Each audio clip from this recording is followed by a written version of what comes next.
The Weald of Kent, of course, is known as the Garden of England, and it's most famous, really, for many people, for the production of hops.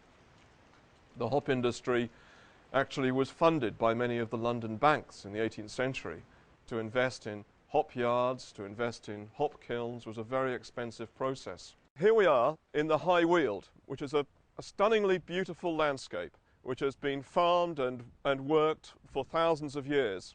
Now this farm tells us a huge amount about how the landscape of the High Weald was worked and cultivated over hundreds and hundreds of years. You can see where I'm standing a track which extends right the way up and out of this farm, and the buildings stand to either side of the track. We have an amazing range of buildings dating from the 16th century, which include barns, stables, cow houses, oast houses and other buildings associated with the hop industry that tell us a huge amount about how this landscape was worked over hundreds of years and about how farming communities developed up to the present day. In the barn behind me is evidence for a kiln for drying hops. To the right of the barn is a building that many people would recognize, which is the Oasthouse, which is a building for storing and drying the hops. And many of these oast houses were built in the 19th century. They developed really into their present form in the decades around 1800.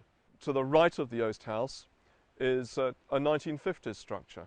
That was built for taking in the vines and for stripping the hops off the vines.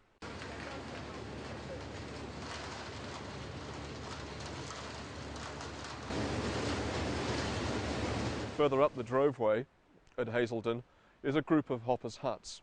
This whole range of buildings really is very significant because it is very rare to find such a complete range of buildings that tell us not just about how the hop industry developed from the adaptation of earlier buildings, in the case of the 17th century barn, but also the way in which the hop industry accommodated communities from outside of the Weald itself.